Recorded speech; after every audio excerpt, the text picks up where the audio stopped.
वैश्विक स्तर पर हमास इजराइल के बीच युद्ध को लेकर चर्चा लगातार सामने आ रही है। लगातार खबरें हमले के तो सैनिकों के बदले की भी सामने आ रही हैं।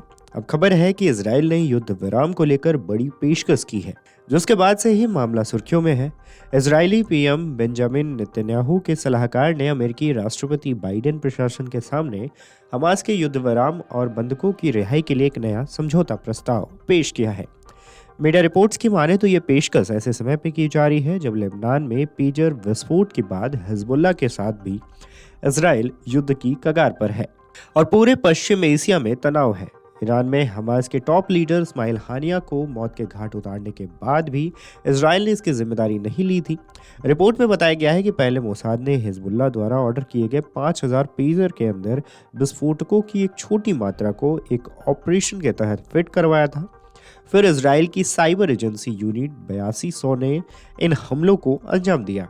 मीडिया रिपोर्ट्स के माने तो यह एजेंसी एक सैन्य इकाई है जो जासूसी एजेंसी का हिस्सा नहीं है। बताया गया है कि हिजबुल्ला के खिलाफ इस ऑपरेशन में 1 साल से ज्यादा का वक्त लगा। खैर, मीडिया रिपोर्ट्स की माने तो बेंजामिन के करीबी सहयोगी गैल हिर्स ने बताया है कि प्रस्ताव में गाजा में संघर्ष के अस्थायी अंत की बात कही गई है। फिलहाल हमास ने अभी तक इजरायली प्रस्ताव पर अपनी प्रतिक्रिया नहीं दी है।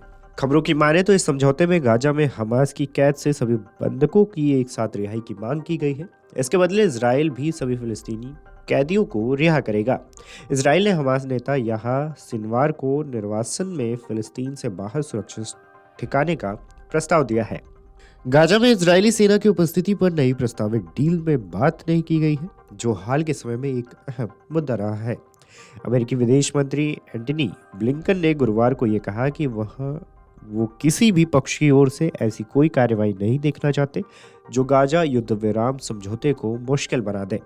उन्होंने कहा है कि गाजा में युद्ध विराम संभव और आवश्यक है। ब्लिंकन ने मिस्र के राष्ट्रपति अब्देल फतह अल सीसी के साथ भी संघर्ष विराम समझौते पर बातचीत की है।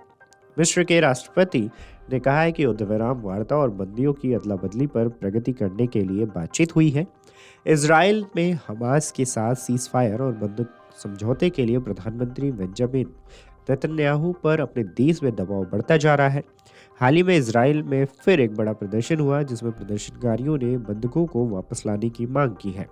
प्रदर्शन कर रहे लोगों ने कहा है कि सरकार लगातार बंधकों को लाने का वादा कर रही है, लेकिन इस पर कोई प्रगति नहीं होती दिख रही है। बता दें कि इजराइल में हमास ने बीते 7 अक्टूबर को एक कार्यक्रम पर हमला किया था और 200 से ज्यादा लोगों को बंधक बना लिया था। हमास ने इन लोगों को गाजा में बंधक बनाकर रखा है। युद्ध विराम समझौते में कुछ लोगों को इजराइल को सौंप दिया गया है, लेकिन अभी भी कुछ लोग हमास की कैद में हैं और यही नहीं, ऐसे में वहां प्रदर्शन का दौर भी देखने को मिल रहा है। वीडियो डेस्क अमरउजाला.com। अगर आप ये वीडियो YouTube पर देख रहे हैं तो हमारे चैनल को सब्सक्राइब करें और बेल आइकन को दबाना ना भूलें। अगर आप Facebook पर ये वीडियो देख रहे हैं तो हमारे पेज को लाइक करें।